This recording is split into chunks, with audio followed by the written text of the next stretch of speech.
Recording. Hello and welcome to 100% Real with Ruby. Today I have Rafal on, I always say that wrong, on my podcast, and his last name's a little too complicated for me to say, but I'll let you say that one.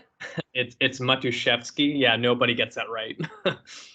Basically, cut the shit, get fit, and that's pretty much what this whole podcast is about. It's 100% real, cutting the bullshit.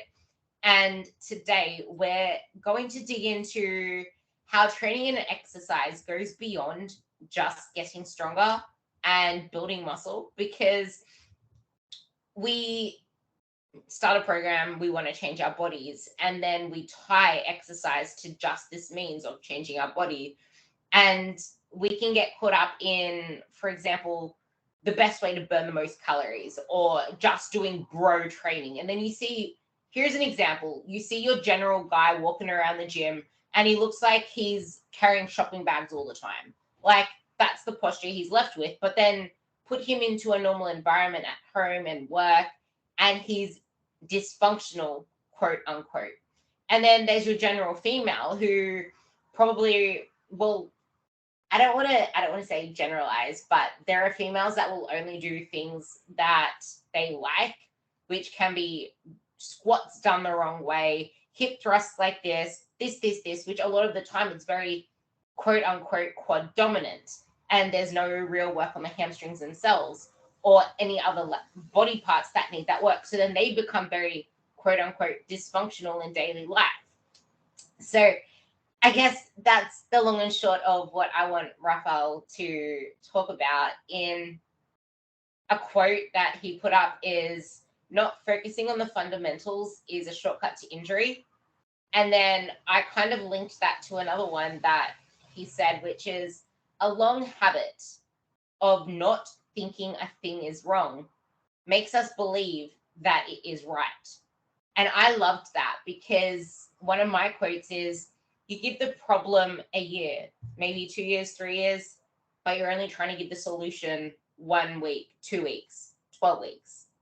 And you find it hard to believe anything you try to maneuver your way around, because this long habit that you've been thinking is false or thinking is true still stays in your mind. And we feel like it's supposed to be easy to change. So I'll let you take away how those apply to your approach to training, to exercise, and kind of touching on my introduction. Yeah, sure. There's a lot to unpack there. So I'm gonna try my best, and maybe I'll kind of start it off and then we can kind of bounce back and forth. But I think for me, anytime I take on a client, either in person or online, I always want to kind of get a base of where they're at. And I always start with some sort of assessment. And the other funny thing too is, when I take on a new client, I always ask them, have you had a personal trainer before? And all of them say yes. And then my next question goes, well, why aren't you with them right now? And it's usually bad experience, or they got injured, or they didn't see the result that they were looking for. And then when I start digging deeper, probably 99% of all the clients that come to me, they've never even had an assessment done on themselves before personal training, which is kind of crazy to me, because it's if I don't know how a person moves, then how do I give them a certain exercise at all? So I start with an assessment to see like an example is your squat looks like a melted candle. The last thing I want to do is put a barbell on your back and hope for the best. It's not going to get you anywhere. But at the same time, if you chat with any trainer, doesn't even matter where they're from, their experience or anything, and you ask them does your programming and workout methods work? They're all going to say yes. You're never going to meet a trainer saying no, my shit sucks, man. I don't get anyone better. And when you look at general population, no matter what kind of stress you give to their body, they're going to adapt to it to a certain point. And then when you get into that intermediate where you're trying to I want to deadlift 200 or 300 pounds, I want to do 6 bodyweight chin-ups, you'll eventually hit a plateau where doing random workouts from your trainer, or you doing a boot camp class hoping to achieve those goals, you'll kind of hit a plateau before you can actually see huge success. So I kind of always go down to the fundamentals And it's like, does your shoulder move like a shoulder should? Most of the time it doesn't, because all of us sit at a desk like 8 to 10 hours a day. And then you go to the gym and you hope that you can press overhead without anything fucking up. So that's like one example. And I kind of go on the side of like, let's, build a good foundation and base. Kind of like if you decided to join karate, you're not going to do black belt stuff right off the bat. You're going to start with the white belt stuff, build the foundation. So then when you want to do the cool things you see on Instagram, then your body's ready. Hopefully that kind of started a convo, if that makes sense. I love that. And one of my close coaching friends says that she hates the term you need to earn something, but honestly, it's almost like you need to earn a deficit, but you do need to earn your exercises sometimes. And people think that a barbell is the answer for everything. And I've said this before, a barbell back squat is highly overrated. Like a barbell front squat, for example, is highly underrated. And there are other ways to load things. Like for me, because I'm 100% online and not all my clients show me videos, I go off past experience, but at the same time, I'm not going to give them a deadlift straight off the bat, and unless I know that they can do it. And I'm not going to give them a squat script straight off the bat. Like there's goblet squats, there's front squats, there's box squats. And a lot of people don't know how to open their hips the right way, I would say, for a squat. But the quote that you just said that I loved is, you don't just give a karate person black belt moves. And if you can apply that into the gym, when you're on social media, are you looking at beginners training? Are you looking at people struggling and fiddling about with their feet, not being able to do lunges or split squats? Like lunges are one of the most advanced things for anybody, let alone just doing a split squat. And a lot of people that I see, or clients especially, is they feel like they're a failure because they can't do a split squat. And it's like, no. It's just people struggle with this shit because it's hard, and you won't get better at it without practicing it. But people aren't going to put their fails and their struggles of learning exercises online. And most people who are beginners aren't even online. So why are you trying to be like these masters that are balancing on one foot? And I don't know whether you've been seeing those crazy, that guy that's always on that pull-upper, like pull-upping random shit. Like, why try to be some master already when you haven't even got really good at the basics? Yeah, I think people like, one, they think they're a lot fitter than they are. And you'll see this a lot where, maybe in high school or in college, you were like a stud runner or football player, and then you get a real job and you start sitting at a desk 10 to 12 hours every single day for the last 10 years. And you're like, you know what, I should take care of my health. And then you go into the gym thinking that you can still do the things that you used to do. And then you quickly find out that you can't.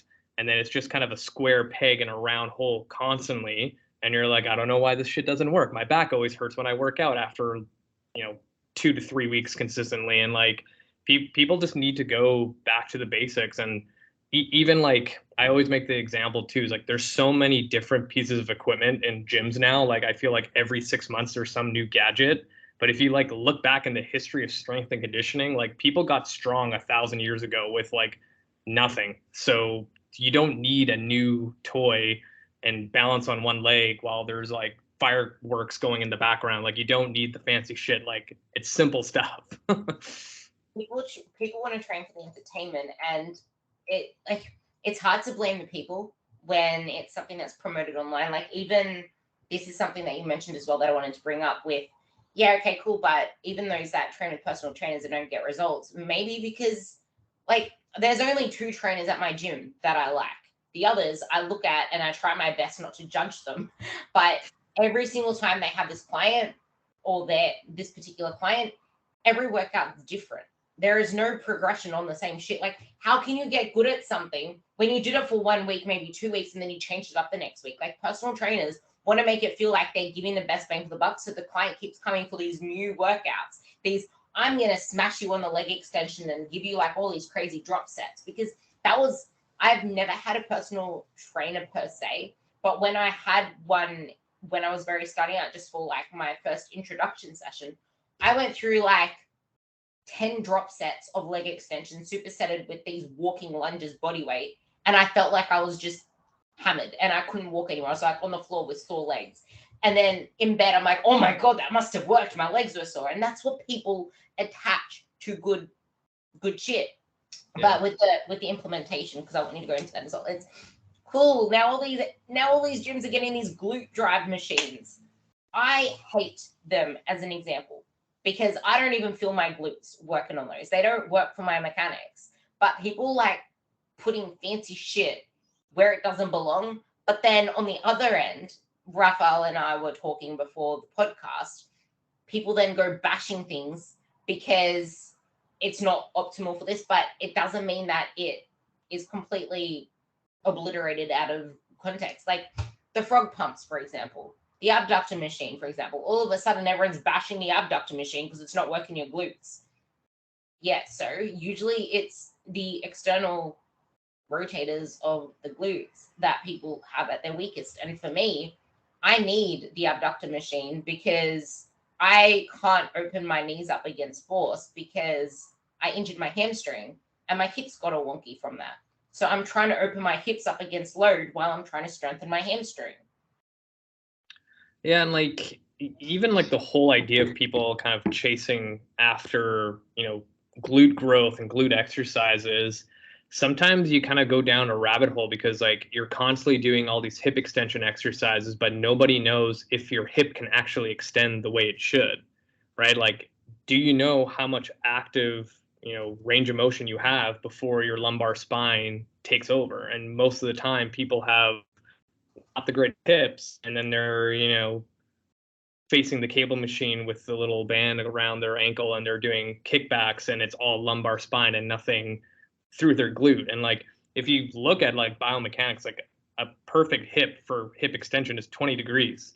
Anything beyond that is just all lumbar extension. So really a lot of those videos that you see people pumping their legs as high as possible, you're not really getting that much glute activation. And then on top of that too, like in order for your hip to extend, you need enough capsular space, which requires a lot of hip internal rotation, which most people don't have. So then you're again going through that square peg in a round hole constantly, and you're like, why aren't my glutes growing? And it's like maybe structurally you don't have the anatomy to actually do it just yet. So let's maybe work on those things so you can actually get the glute growth you're looking for. But that shit isn't fun. It's not sexy. It's not sexy. That like this was my issue because people like this is not going to make sense to a lot of you guys, but think about what do you call those things? Like those animals that look like a saxophone. No idea. All right, let's just think of a saxophone. You have the saxophone and it's facing you. You have that plane of motion, which is your frontal plane. But no, sorry. You have that range of motion, which is your sagittal plane. And I'm like, whoops, wait. No, you have that range of motion, which is your sagittal plane. And that's what a lot of people are moving in and out of, which is just like the hip extension, this, that, and the other, which is what I was doing pretty much all of lockdown. And I found that I can't squat. I can't deadlift properly. I can't hinge properly. I can't activate my glutes. I hate that term. Sorry. I can't engage my glutes. You don't need to activate your glutes. I can't engage my glutes in the exercises that I'm doing because I just spent 8 months of lockdown not moving in my side to side plane, which is my frontal plane. And who wants to do lateral lunges? Who wants to do bloody Cossack squats? Who wants to do the boring shit that isn't just lifting heavy ass weight up and down? It's people feel like it's a step back to need to regress. And you mentioned this like, yeah, okay, cool, you were fit and all that during high school, but then shit happened. Same with lockdown. Yeah, okay, you could lift all the weight, you could do all those things before, but then lockdown happened. Then what? Yeah, and I think it also comes down to like what's the person goals? Like a lot of times people kind of just get into exercise for the sake of moving, and then that just becomes like, well, if you just want to move, then it's really easy to kind of keep doing that. But if people had like specific goals that they want to achieve, and I don't know, for me at least, like the people that I work with, I get a lot of broken people and all their major thing that they want to do is like, I want to be pain free so I can exercise. So they're a little bit more bought into the whole idea of like, let's work on the fundamentals. But a lot of times when people don't have clear goals, they're just moving for the sake of moving. And then it's like, well, it doesn't really matter what you do, just move. But I always kind of lead people in the direction of like, let's actually write down some specific goals. And a lot of times I try to gear, especially women, towards like performance goals and not so much like, let's weigh you and measure you. And they get obsessed with that rather than like, again, I train like 99% of my clients are all moms. And I always give them goals of like, it'd be awesome if you could deadlift your body weight and also do a body weight chin up. And in turn, you need to like aesthetically look a certain way to be able to do those things. So like training towards performance ends up kind of giving all those aesthetic goals that you're thinking in the back of your head. They kind of just come along for the ride. And then that kind of gives you more buy-in and also, longevity when it comes to training. It's almost like you don't realize when you start training that these things could happen or that you could get these injuries. Like if you keep pressing in a certain way, you'll end up having like a sore shoulder down the road, and now you have to regress even further because it's not sexy. And it's a really good point because I see it in the gym where like these young people probably around my age, but I call them young people because I'm so used to working with like older ladies, but they come in, they're smashing themselves with all this shit, they're doing comp preps and they're talking about how drained they feel and how much their life is suffering. It's like people are willing to do the stupidest, dumbest, most sufferingest, that's a word now, sufferingest crap when they're younger, and until then what? Like there comes a point where you realize, okay, now you're going to have to backpedal a lot because your engine's fried, your oil is leaking, and all these other things need addressing. But you spend 1 hour in the gym most of the time. You spend most of your time outside of the gym. So what is it that you're doing most of the time outside of the gym? Is it repetitive movements of moving the one arm? So then you end up having some arm, some shoulder, some scapula, some elbow, some wrist issues later on down the track. But you never really addressed that in your training because all you wanted to do was grow your glutes and friggin' squat 100 pounds. Like people don't think outside of what training can actually bring them. And yeah, I'm going to leave that there before we move into the mobility stuff. Actually, there was something else that you said I want you to bring into that, which is in a highly complex system like the human body, which is kind of like when we talk about metabolism and this system and that system, it's the same with the body. Like you can't just look at how one muscle moves without looking at it in the whole system, because there is no one exercise that just targets that one muscle. Like there are other things in the system. So I'll let you incorporate that. Yeah. So I kind of like over the last like 6 years kind of moved towards more like, say if someone's doing a bicep curl, there's probably a lot of other shit that has to happen in order for you to do that movement.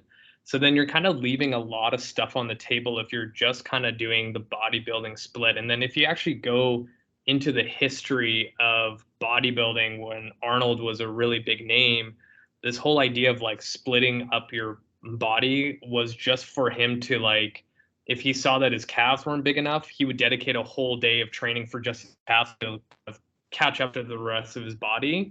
But then that kind of got diluted into the industry that you should do body like splits to get growth.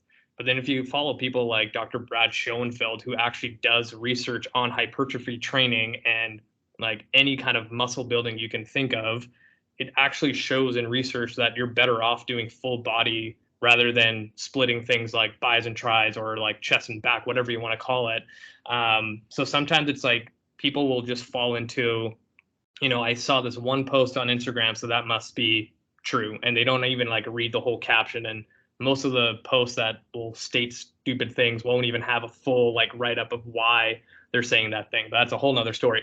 But kind of going back to the whole idea of like training a body as one unit, you kind of get more bang for your buck. Because when you go into like any everyday situation, because like with the people that I train, moms, they want to be pain-free taking their kid out of the car. And there's a lot of things that have to happen in order for you to do that without effing up your back. And then you take that kid in one arm and then you're grabbing like 13 bags of groceries as you're kicking the fucking door down to actually get into the house. Like your bicep curl day or your freaking tries and quad days probably not going to give you the best thing to produce that movement. And anytime I do an assessment with people, like one will go through, can your hip demonstrate certain movements? But then when I take someone through all the ranges of motion that your hip can do, and I always ask the person, like, out of 100%, and 100% hip is the best hip in the world, where are we sitting at with you right now based on that movement? And I usually get an answer from 40 to 60%. And I'm like, okay, so we have a 40% hip and you're going to the gym doing a full hour leg day. You're only going to yield 40% of all that hard work you're putting in. Why not focus on getting that hip to like 80% so then you can actually see the results you're looking for? And the moment I kind of lay it down that way, people are like, holy shit, I am wasting my time without like doing mobility work or actually focusing on the stuff that needs to be addressed. That's a really good point there as well, because people just, it's almost like the dieting mentality where you feel like it's working, or you feel like the harder you work, you should be seeing results. So you keep pushing down that same pathway when the cogs are starting to fall off. And you mentioned this part before as well. We sometimes need to regress things, but at the same time, we don't know that at first a lot of the time, because it might not show itself until we start to add load to it. Then some faulty mechanics, some faulty movement starts to appear, and people are easy and quick to gravitate to cheap programs and anything online that is just like a lot of what I see, Lauren Simpson and other people like that. It's like doing cardio and doing circuits that are exhausting you, but it's also a lot of the time in the same plane. Like there is not a lot of quote unquote functional movements. And the term functional itself has got so battered that I have to quote and unquote it all the time. But functional literally means it allows you to live life. Anything that your body can do and that's good for your body is functional. Wouldn't you agree on that one? Yeah, 100%. Yeah, but single leg movements, people hate that shit. So what do? They want to just go on leg press and press as many as they can there. And then what's that going to do? Jam you up in a more crouched position so it's not opening up your hips. And hip extension is the one I always see butchered. But people try to address the issue at the issue's point. Like, for example, if you have a sore back, let's foam roll the lower back. That's probably the worst thing you can do. You probably agree on that one too, because there is no lower back muscle. So you're pretty much foam rolling your spine. It's your glutes, it's your hamstrings. And this leads into my next question around foam rolling, stretching, mobility work. But most of all, how sometimes doing those things can make the issue worse if you don't even know what the issue is. Like, are your hamstrings tight or are they taut? And is foam rolling it going to make it worse, or is it going to make it better? Yeah, so foam rolling is an interesting one. Like, it's been around for a while now, and like you can go to any store and pick up a foam roller. But again, I think in the beginning, a lot of people kind of shifted towards like, okay, foam rolling is going to fix everything. It doesn't really. Like, you feeling tight is your nervous system's putting an emergency brake on your body for a reason. So I'm more curious about, why is your body making you tight? Because when you foam roll, you kind of put a sensory like feedback loop of like, you don't have to keep that emergency brake on. So when I train clients, like I'll spend maybe 5 minutes, if that, on foam rolling. So then they can communicate to the nervous system to give them a little bit of range. Because if they've been sitting all day and I don't let them foam roll and they say have a reverse lunge, that quad and hip flexor is probably going to feel pretty shitty. But if we foam roll the quad, hip flexor, TFL, those kind of things, and then you go to a reverse lunge, it's probably going to feel a little bit better. But then again, like I've also had clients where they bruise really easily and there's no sense of me trying to foam roll when they literally get bruised. Like foam rolling doesn't fit into every single person's program or anything like that. And sometimes I've had people that have been in car accidents and that's too much sensory information and it overloads their nervous system and they feel terrible. So you kind of have to figure out if it's a right protocol for you. And sometimes people foam roll because it's just a habit now, right? Like if you've been foam rolling for 10 years and you haven't improved your tissue quality, probably working.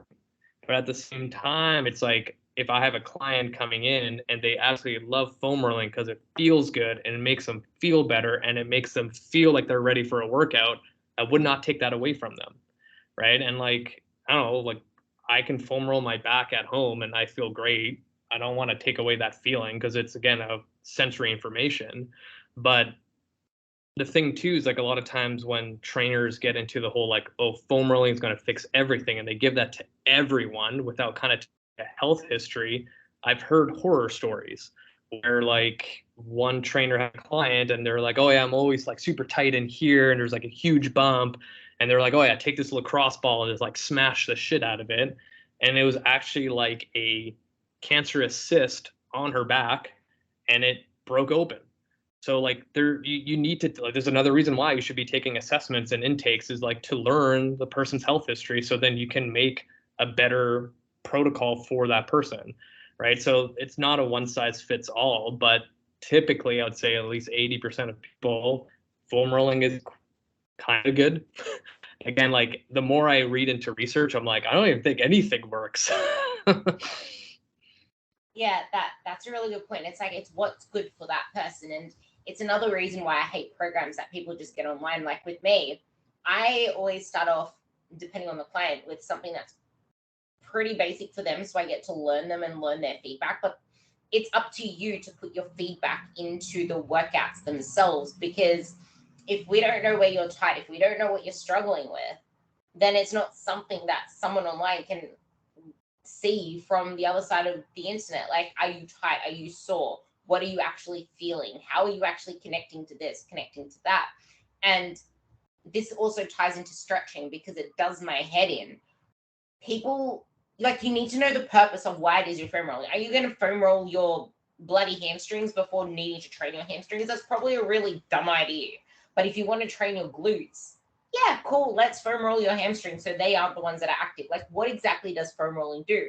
What does stretching do? It kind of disinhibits it. It kind of softens the nerve impulses. It kind of, like, I'll let you explain that part with the stretching so that people can understand that sometimes if what you're doing before your training is counterproductive for what you want to get out of your session, you're not really going to get out of your session what you were hoping for. Yeah, and like I think with stretching in general, people just assume that, okay, I'm done my workout and I'm going to do 30 seconds of this stretch and I'm done. But if you ask like any flexible, say, dancer, and you ask them, how did you get flexible? It's like, well, before class, I put my foot on the giant bar across the mirror and held it for an hour and then I switched legs. Like that's where you actually will see tissue change, where you'll get more flexibility. But then there's a whole nother realm where I come from a Kinstretch and FRC background, where in order to create tissue change, you need external force. So if I can get someone in a 90-90 position to work hip external rotation, and usually you want to hold a stretch about 2 minutes, because that's literally the time when you look in any kind of research where the stretch receptors kind of turn on and they're like, I'm waiting for information. And that's where in Kinstretch or FRC, or even the practitioner side, the FR, is where we would create an external force internally where we do an isometric contraction. And sends a signal to all those stretch receptors to finally get the information to influence the tissue that we're trying to open up or, make it a little bit better. And a lot of times, if you look at rehab research, if you ever tore your rotator cuff, you go to physio, the first thing they get you to do is hold your arm out to the side at 90 degrees They take your hand on the top of the injured arm and you hold for 10 seconds, relax. Then you go from the bottom, hold for 10 seconds and relax. And all you're doing is a low level isometric to send to the tissues that are affected to get stronger. And in order to create long lasting flexibility where you have active control, you have to kind of combine the whole idea of like just holding a stretch and then also creating an isometric contraction to kind of create tissue change. And that's where like the money is. And I always find that when I take someone through, again, in the Kinstretch world, it's something called an FRA, called a functional range assessment, to see the capacity of each joint. When we compare passive and active, there's a huge discrepancy. And if I can get someone up to their, like, say, their passive range of motion with their active, then they become like a monster in the gym. And I've seen Kinstretch instructors like take this science to like the extremes, and they're able to do like single leg squat jumps with an inverted ankle and not tear anything. So it's a lot of like misinformation online, or people again kind of falling into that habit where I just need to stretch for 30 seconds at the end of my workout and I'm good. But most of those people don't see any improvement in mobility. Yeah, and it's even worse if you're doing that stretching. That's something you don't actually want to do unless it's something you need to do to free up something. Like, for example, there are some clients that I start their workouts out with couch stretches. And I also go by the 90-second rule because it's 90 seconds to 2 minutes.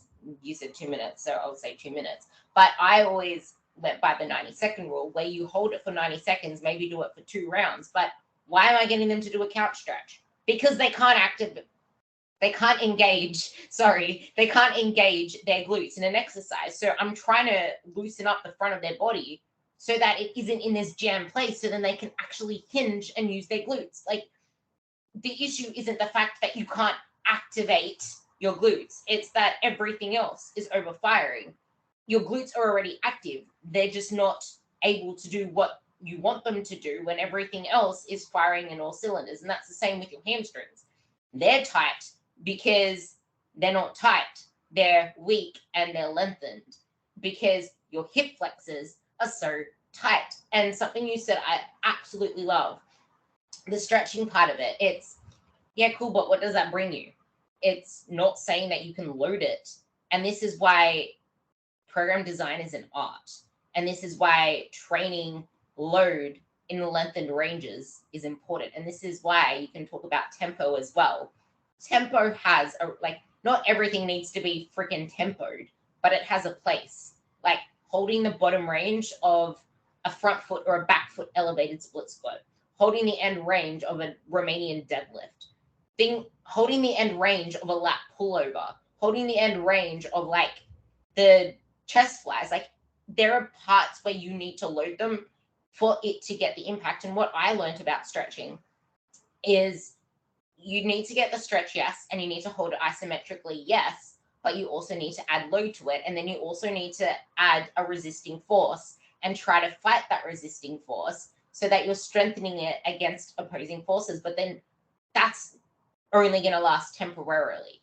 You then need to load that in the gym and load that same movement pattern. So this is where people get so confused, which is pretty much what he said, but I just tried to make it applicable in your mind, like visualizing it. That is pretty much exactly what he said, if that made no sense to you in a gym term. But like this passive and active stretching, it's, yeah, you can move it there, but can you move it there under load? And how important is this when it comes to joint health, when it comes to hips, when it comes to shoulders? Bring in the tempo as well, because tempo sucks, but it has a purpose. Like, tempo bloody sucks. Like, holding a bottom of a Bulgarian split squat, yeah, no thanks, mate. But how are you holding that? Are you just holding it mindlessly? Like, the importance of intent as well, because it's like, are you holding it for the sake of holding it? Or are you holding it and actually actively squeezing the muscles and getting the stretch the way that you should be getting it to get what you want out of the movement, sort of thing? Yeah, and like you bring up a good point, because like having intent with each exercise is huge. And for the general population, they're almost like they have no connection to their body. They almost become like they're living outside their body. And when you ask them like, how did that exercise feel? They're like, oh, I don't like, they don't even know what the feeling is to exercise, if that makes sense. Like, say, yeah, you're doing a barbell hip thrust and you ask them, where did you feel it? They're like, nowhere. And you're like, okay. And then you have people too, where you try to give them something like, I don't know, a step up, and you want them to use their opposite hand as they step up. And they have no idea how to do that opposite arm and opposite leg connection, to a point where you're like yelling at them, like, opposite hand up now, left hand up now. And you're like, you still don't get it. Okay, cool. Or like something as simple as crawling. Like, people have no concept of like how to do opposite arm, opposite leg. And that's a very natural movement for us, because when we walk, your opposite arm swings in the opposite way of your leg. And for some reason, when you have to slow it down, like a step up or a crawl, your brain is like, I don't know what you're telling me to do. So a lot of times when people, like general population people, want to start exercising, it's like, why don't we again focus on the basics, or learn how to feel what you're feeling? Because a lot of people don't know until you start cueing them in a certain way, or finding verbiage to get them to engage their lats. And like, the thing for me, when I teach someone how to deadlift for the first time, I always use the cue of hiding their armpits. And they're like, oh yeah, that makes sense. And that makes no sense to a trainer, but to a person, they're like, yeah, that's how I activate my lats, is by hiding my armpits. Something I see a lot, I want you to expand on this one, is people who overthink form to their detriment, which is really annoying, because I see it with guys. I have a guy that does it and it annoys the crap out of me, but he overthinks his form on everything. Oh, this feels good, but is this form correct? Everything is about form this, form that. Is this exercise looking how it should look in a textbook? My biggest pet peeve, because you're not a textbook, and you're never gonna look like a textbook, for one. And for two, when I asked him, I don't want to see videos without you telling me what you're focusing on, one, where you feel it, two, and why you're showing me the video, not just for a form check, because there is no context to that. Because you still are repeating the same thing with every video in what he says and the way the videos are, and having the same issues in his head around form, without focusing in on, okay, but how are you executing it? What are you thinking? I can't fix a pixel on a screen without knowing what's going through your head. And like, finally got him trying to do it. He's like, I don't know what I'm thinking. I'm just lifting to do the exercise, to just lift it the way an exercise should be, his words. And I'm like, how should an exercise be? Lifting the weight. No, but how? How? What muscles are you using? What are you thinking? He's like, I don't know how to explain that. Like, because we are so, like, there are so many people that just want to chase what they think they want. Oh, I want to be a strong powerlifter. Oh, but I also want to build all these muscles. Oh, but I also want to do these crazy gymnastic shit. Okay, but I hate this word, where is the dysfunction in your body that's stopping you from doing these other things? Because now your shoulder hurts, now this hurts, and now it's a complex matter that I know that you can try to like pull apart into different directions, because that's the case with a lot of people.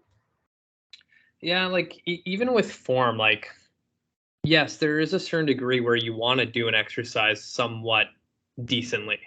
But then at the same time, there's a lot of people that just don't have the prerequisites to demonstrate a certain exercise. So sometimes it becomes like, can I find a different tool for the job to get the same outcome?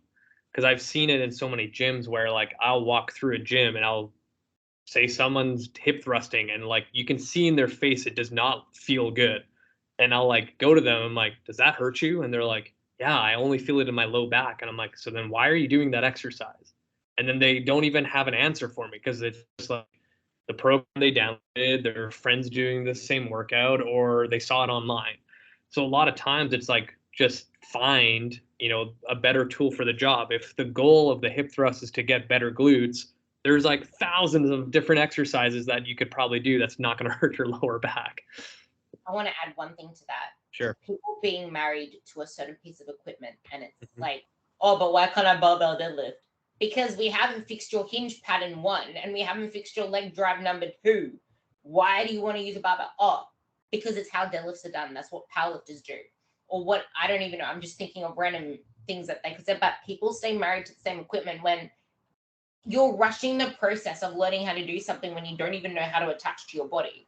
What do you usually say around those things? Lead that into what you were saying. And also, when you see a lot of people using most of their lower back because they can't engage their lats, or when they do any type of like deadlift pattern and it's all coming from the back, they haven't yet learned how to engage.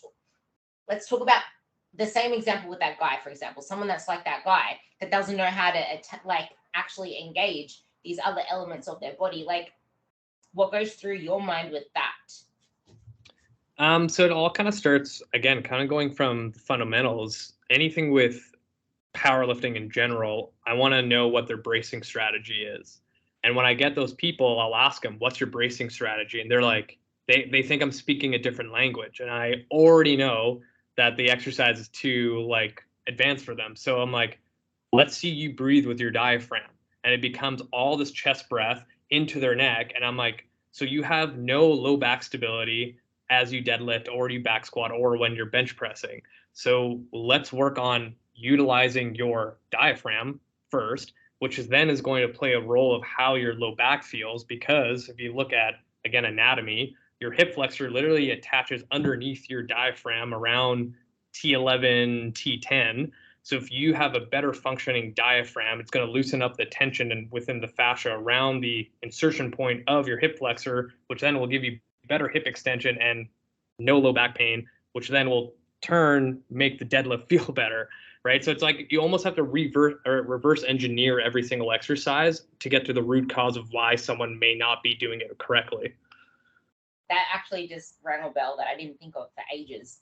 I don't have a textbook perfect deadlift, and I never will, because my body isn't built like a bloody textbook. But I do have my back rounding to some degree. But no matter what exercise I do with my really long freaking femurs, I never, ever, ever, ever, ever feel my back sore, ever. I feel my upper back sore because I'm so tight up here, and I feel my legs because I'm using my legs. But it just connected that I've learned how to brace properly. But people still, like, you can say use your diaphragm. Okay, cool. What does that mean? I'm just thinking about breathing into my stomach. I'll let you take that away with the brace.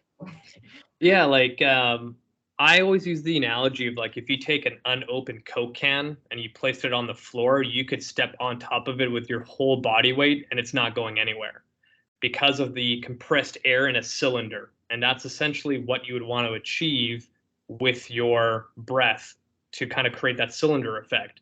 But the moment, say, you open up that Coke can and pour a little bit of it out and then step on it, it just smashes. And that's essentially what happens if you don't have a good bracing strategy trying to deadlift or back squat.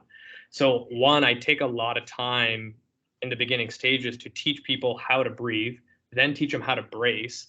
And that kind of progresses into other exercises. But when I have that brace, it then like spills into like, this is how you do a bird dog, because most people do bird dogs just through the motion and they look silly and they're like, this is easy. But when I coach a bird dog, people will tell me this is the hardest thing they've ever done. And I'm like, that's how it should feel.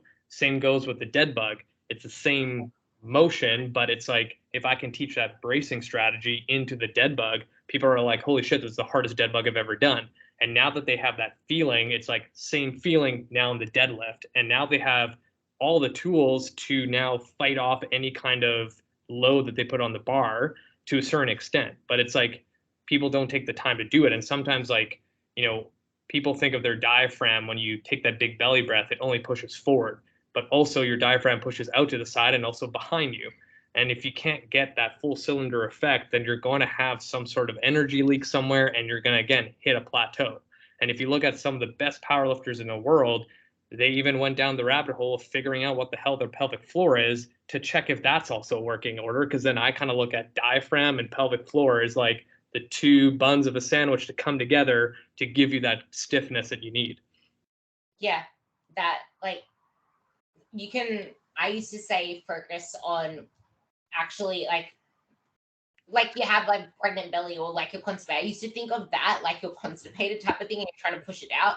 But then that never really worked because then the butt started going out. So then it's like you want to breathe into your lower back, but like we said before, it's a whole complex system of everything, and you can't brace without your lats being in the picture. Your lats are so freaking important in all of this. Like, people underestimate how important the lats are in pretty much everything because of the fascia that's also on the lower back. Like, I feel my lats when I'm squatting, and I can get really freaking sore lats just from squatting. And I'm like, why the hell is my back sore? Like, it's just like, when you know how to brace, you have all these systems working together, and it's kind of hard to coach until you become aware of your body. And for me, I love giving people the J-band lowers, the J-band leg lowers. Yep. So I love giving clients those, because if someone says this is easy, I don't feel it anywhere. It's just like, it's almost like a dead bug. You don't know how to brace. Like, you need to, I call it, you need to reverse crunch. Because when you reverse crunch, you're forced to actually engage everything around here, and it all gets really tight. But if you can't connect, like you said, your arms with your legs, how are you connecting your system of your body? So I want to try to tie this up in a direction that is applicable for people to put into their programs, into the gym, and how the importance of all these little things. I want you to bring tempo in. I forgot to bring that up. How the importance of all these little things factor together to create a system in your mind when you're training, where it's not just let's move the weight.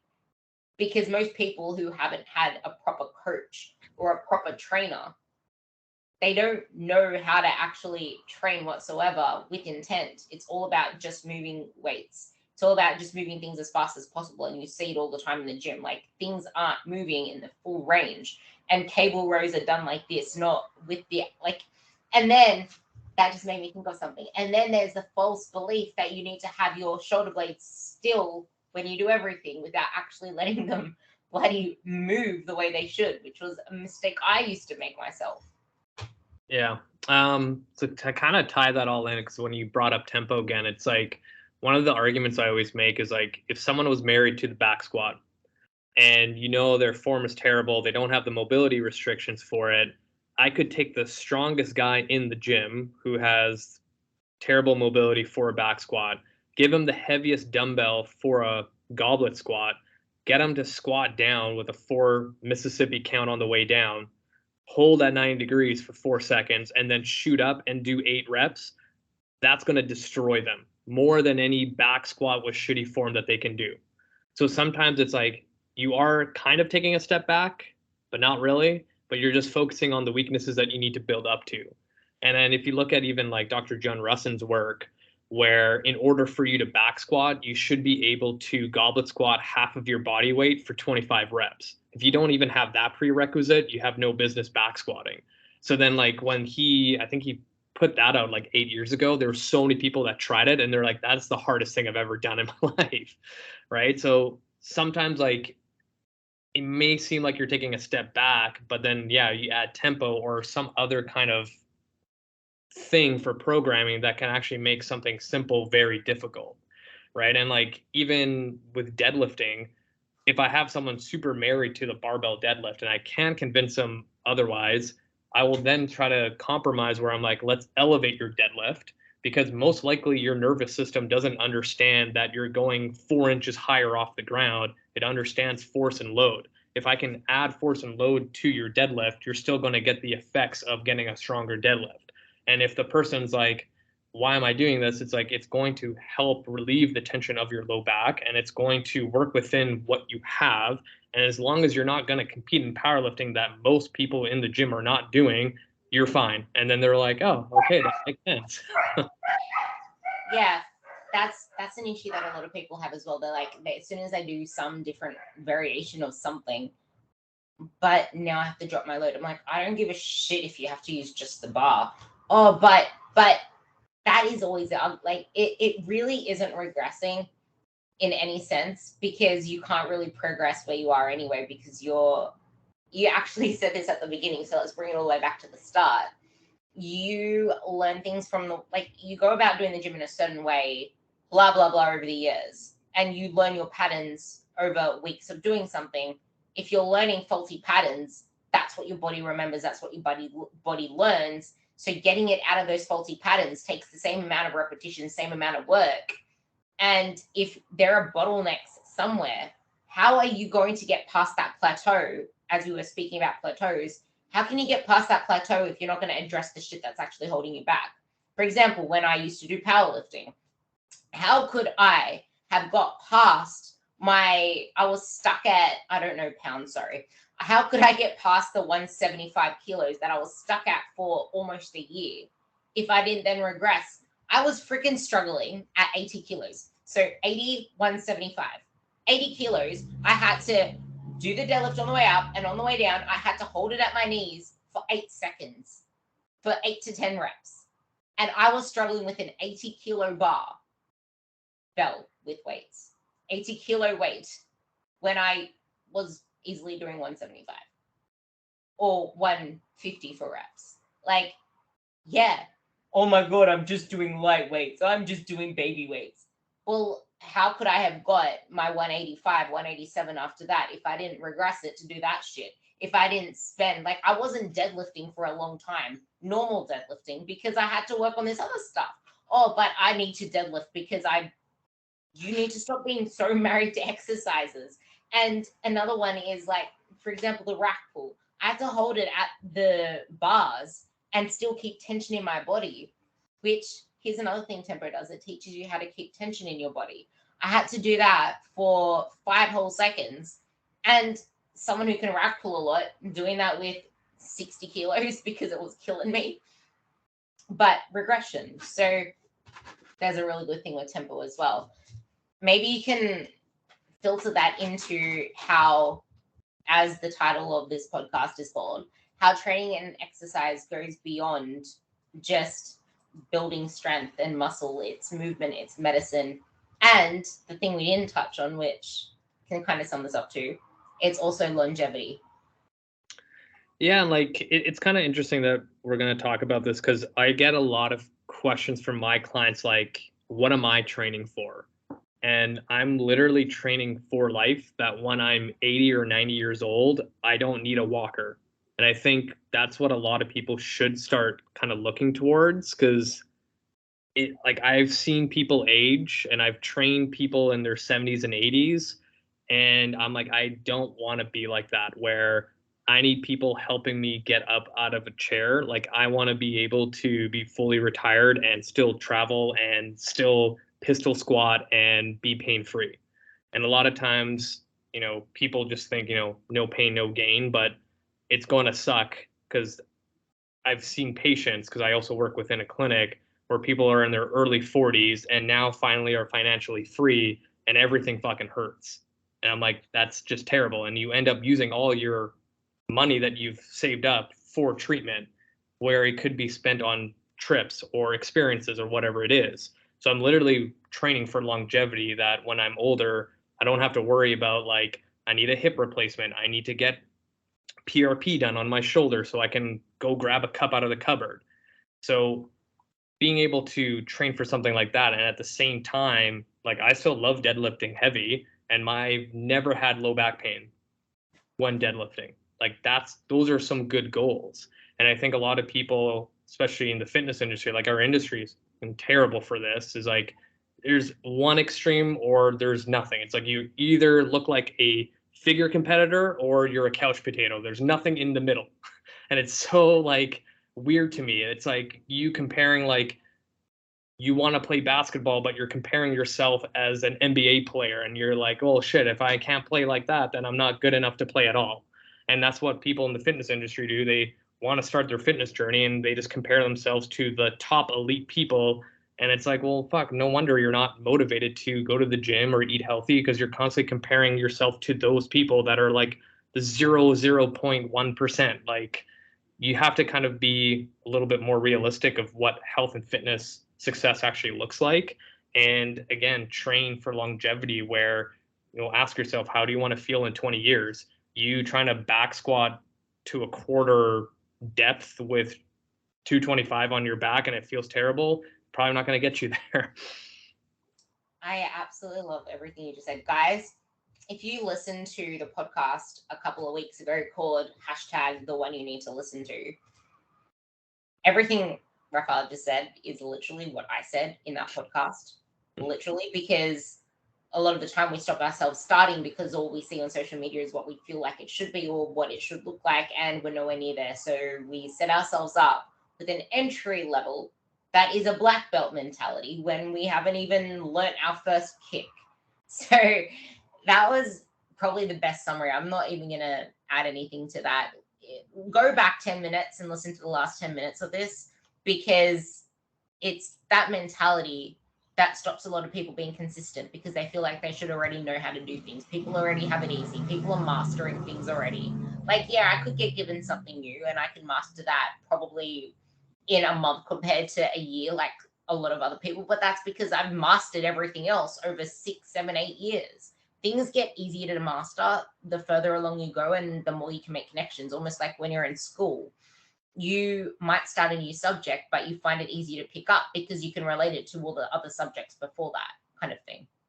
So with that, I cannot thank you enough for coming on. And it's been a while since we had a little podcast chat since our one together, but so much has changed and so much has been spoken about in the meantime, especially on his Instagram, with a lot of functional anatomy and muscle diagrams, which are kind of important for people, but they are boring for people.